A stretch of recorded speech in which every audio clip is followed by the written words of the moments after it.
নমস্কার, দেখছেন রিপাবলিক বাংলা। আপনাদের সঙ্গে রয়েছে আমি রুমকি। বাংলাদেশে লাগামহীন হিন্দু হত্যা প্রতিবাদে কলকাতায় পথে নামল সনাতনীরা। শুভেন্দু অধিকারীর নেতৃত্বে বাংলাদেশের ডেপুটি হাই কমিশন অভিযান, পা মেলালেন অগণিত সাধু সন্ত।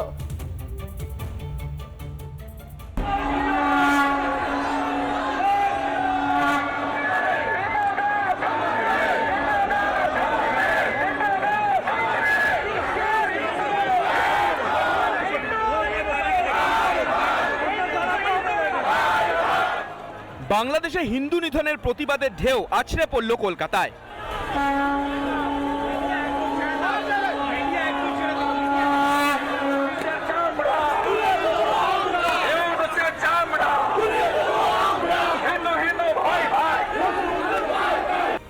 ওপার বাংলায় হিন্দু যুবককে খুনের প্রতিবাদে শুভেন্দু অধিকারীর নেতৃত্বে শহরের রাজপথে গর্জন সনাতনীদের। রবীন্দ্র দাস চন্দন দাসকে যা করেছিল তাই করেছে দীপু দাসের সঙ্গে, একই মানা হবে না। জামাতের একই পথ, জেগে গেছে হিন্দুরা জেগে গেছে।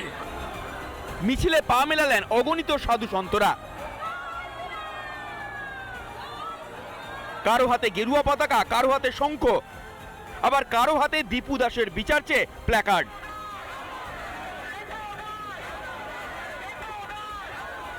মিছিলে পুলিশের বাধা পেয়ে রাস্তাতেই বসে পড়েন শুভেন্দুরা। বাংলাদেশ হাই কমিশন থেকে 100 মিটার দূরে পুলিশ সেখানে গার্ডরেল দিয়েছে, সেখানেই রাস্তার ওপর বসে পড়েছেন রাজ্যের বিরোধী দলনেতা শুভেন্দু অধিকারী। সাথে রয়েছেন বিধানসভার চিফ হুইপ শঙ্কর ঘোষ। এদিনের কর্মসূচি থেকে ফের একবার হিন্দুদের এককাট্টা হওয়ার বার্তা দিলেন শুভেন্দু।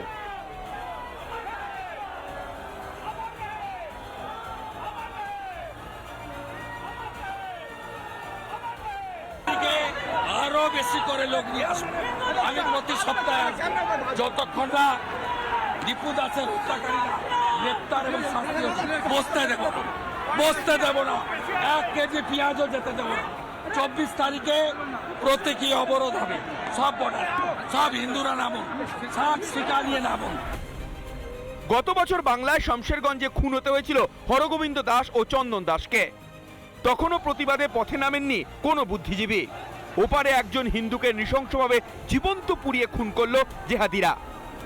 এখনো প্রতিবাদ নেই কোনো মাকুশেকুর। এখন যেন মোমবাতির দোকানও বন্ধ।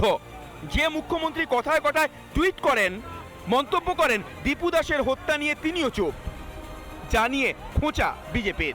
দীপু দাস বাংলাদেশের এক হিন্দু যুবক, মিথ্যা প্রচার করে জ্যান্ত পুড়িয়ে দিয়েছে। মুখ্যমন্ত্রীর মুখ থেকে কোনো বক্তব্য নেই কেন? দীপু তো বাঙালি, দীপু তো গুজরাটি নয়, বিহারি নয়। আপনার একটা শব্দ নেই কেন? এবারও দীপু দাসের মর্মান্তিক ঘটনা নিয়ে মুখ খুলে। একজোট হচ্ছে হিন্দুরা, জাগছে সনাতনীরা। সেকুলার সেজে ভণ্ডামির দিন শেষ। সনাতনীদের গায়ে আঁচড় পড়লেও হবে তীব্র প্রতিবাদ। গর্জে উঠবে সনাতনীরা।